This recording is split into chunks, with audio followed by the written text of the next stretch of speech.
What? There's no winners? No. And you don't ever use the word win. You attack the winning team, asking them what they could choose to do differently. Let's talk gold, collaboration, and game design. Let's talk in this special episode of the Unofficial, Unauthorized History of Learning Games to Dr. Scott Simmerman, a man who reluctantly became a corporate learning game designer. We'll find about his inspiration, like how did he do this? We'll find some tips and tricks he uses when he thinks about game design, and we'll find out what he thinks about collaboration and collaborative games. Join us for this exciting special episode. So my first question is, can you explain the uninitiated, for anyone who's uninitiated, what this game is all about? The game is about inter-team collaboration. And I don't know of any other game that's as clean as this one on it. We set up a challenge. We asked the teams to work together. We tell them that the goal is to mine as much gold as we can. But what the tabletops here is my team, my team, my team. They do it by themselves. The role of the expedition leader is defined as helping teams be successful, but they don't want to hear it from the expedition leader. Go away, leave us alone. We're busy planning here. So even though the expedition leader's role is to help them, they don't want help. They want to do it on their own. Now, they're motivated. They're successful. Every team survives and mines gold, but some teams mine more than others. So the debriefing is about what could we have done to mine as much gold as we can to optimize our performance, because we obviously competed where we could have collaborated. And the game is all designed around that core framework that they choose to compete when we ask them to collaborate. I mean, the paradoxes are great. The cognitive dissonance we create at the end is what drives the motivation.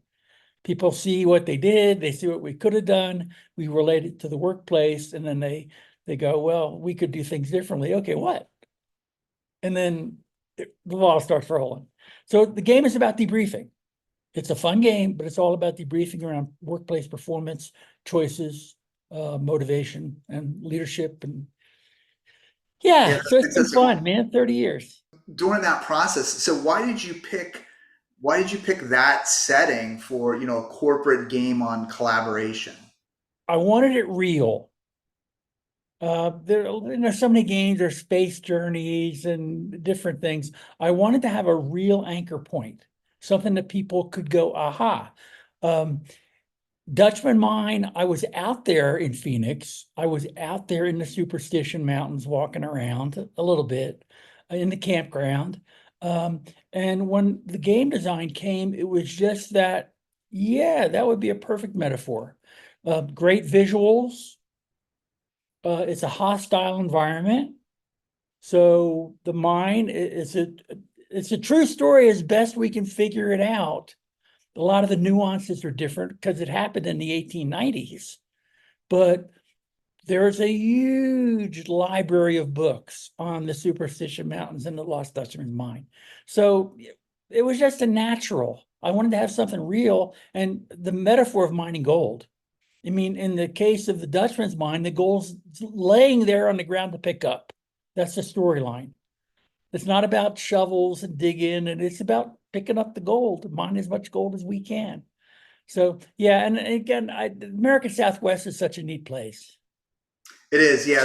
That's such a great place, metaphorically, in terms of, like you said, corporations. I think when they don't have collaboration and they don't have communication and leadership, literally leave gold laying around. So I mean, it's just a perfect metaphor. We have that introduction video by a guy named Wayne Tuttle, who's been on Discovery Channel and all the TV shows, and he's an expert on searching for, not finding, but searching for the Lost Dutchman's gold mine.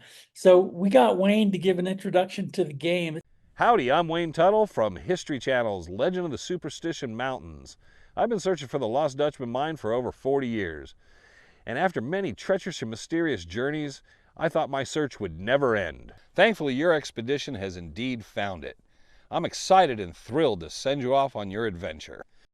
I just love it. I just think that the storyline is a really good one, and Wayne does a good job of framing the game.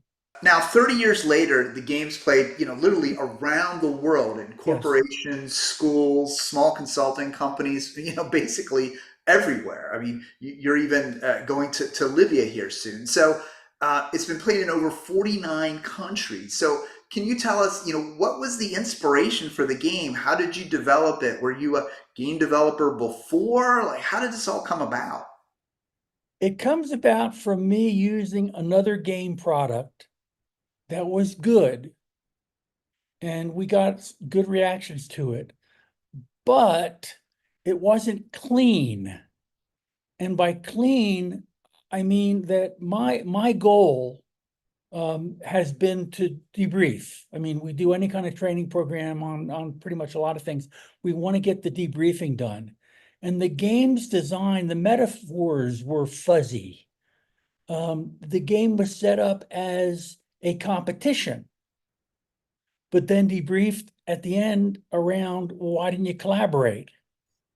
And as I played it more with clients, with my goal of doing the debriefing and then follow-up implementation, generating improvements, it didn't work. I mean, it was just too confounding.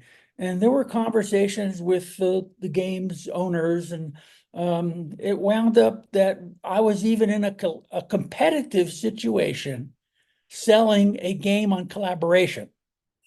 I mean, the paradox is I could go on for a long time. I actually wrote a 12 or 13 page paper comparing the two products on many, many, many different streams. But the idea I had for what I could do with the game, I couldn't do it with that game. And it just became harder and harder as I played it more and more. I wrapped up some formal frameworks around debriefing. I shared those with some other people. A lot of the people in the network were agreeing with my views on trying to make changes, but it was a not invented here kind of reaction from them. Um, and literally, my collaboration with them went on for a year and a half. And finally, I just said, "Hey, I'm going to do my own game." They said, "Sure, go ahead." Wow. So we did. And I was able to incorporate a tremendous number of really good small innovations. My game was about collaboration. My game was about teamwork and communications. My game was about strategic planning and leadership. The role of the expedition leader, is to help teams be successful, but nobody asks for help. I knew that from the play from the other game, so we built that in as a formal part of this game. We'll show a picture later of a CEO wandering around in one of the bigger game deliveries, managing by wandering around, the old Tom Peters thing that also was going around in my head. And he's actually got in his pocket supplies of fuel cards.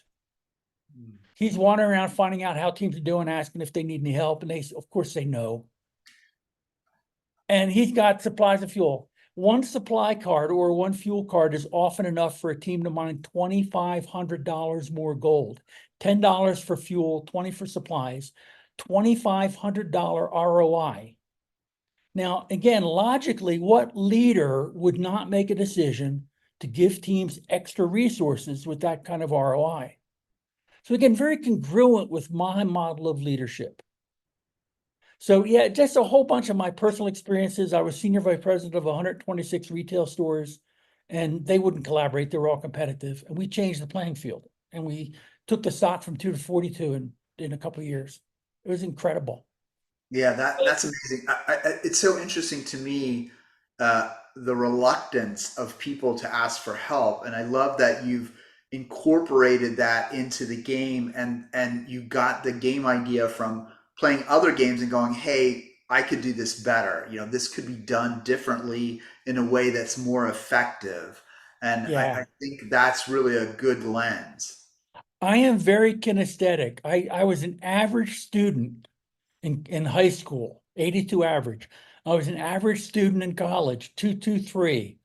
but I excelled at being kinesthetic hands-on. So we had research papers that I delivered at international conferences as an undergraduate. So I got into graduate school not because of my academic accomplishments, but because of what I was able to do. And that played out. I've got a PhD, and I'm not I'm an average intelligent guy, but I'm just good at hands-on things.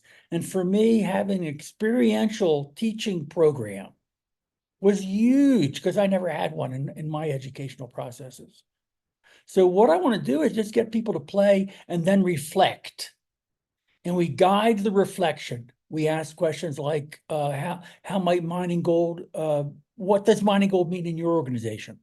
What does the metaphor mean in actuality? Why doesn't anybody ask the expedition leader for help?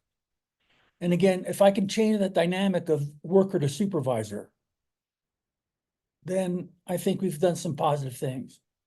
Yeah, that's fantastic. Yeah, there's such a great alignment with how organizations need to work and what they need to be accomplished. I mean, what a great inspiration. So after you were inspired to create this game, to go off in the direction, and you worked hard to create it, what were some of the development challenges that you encountered? Yeah. Nothing major, nothing. I'm not a game designer, but I knew what I wanted to accomplish from playing a game. Those outcomes were clear. So it kind of worked backwards. We designed the game. Accidentally, the game board was incredible. We wanted to shorten the game, make it 20 days, so we could play the game quickly, but then extend the debriefings. Time saved in play is time gained for debrief. And normally my games were in a session, my deliveries, 3.5 hour morning, including 90 minutes of debriefing. That was part of the game design. But we wanted to have it scalable. We wanted to be able to play it in small groups or big groups. That was a design need. So we play in positive 10 things about designing a good game. Clear plan for the debriefing. Everything supports the desired outcomes. There's no clangs. There's nothing that doesn't work. Scalable for all size groups. So you can play it in smaller, big, easy to play. So everyone buys in. Each player at the table has a role, and they can switch roles during play, but there are defined roles that need to be accomplished. So each player at the tabletop has something to do. It's not a focus on winning. And man, I could go on and on and on about this, but so many quote unquote team building games are competitive. There's a winner. Well, if there's a winner, you can count on the fact that there are many losers. There's so much focus on winning an organization that it unhooks. Some people never win or win seldom. They don't want to play anymore. You can't get them to play because there's a nice prize, but they know they're not going to win it. And I think winning contributes to this 80% of the people are unengaged problem we see. Not everybody, especially with the newer generations, they're not competitive like us old guys. I'm a winner. I love to play. I love to compete. I love it. But it's not the behavior for organizations. We do too much winning. The metrics are around winning. It's insane. We got to change it if we're going to change anything. And a lot of people have written about it, and I'm actually doing some blogging about it now. Debriefing, not winning, is the key. Having people have a sense of ownership, success. In the game, nobody should die. Get the leadership involved, off their seats, on their feet. Get them out there doing things. In the game, it's easy to facilitate. Supplies and fuel.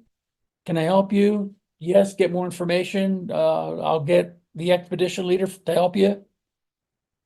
Get them out there doing things to facilitate collaboration. And then the irony of that is that they are more likely to facilitate collaboration after the game. Okay.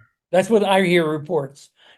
Because I got them helping teams and then talking about why don't they ask for help, they're more aligned to helping teams in the future. That's funny, huh?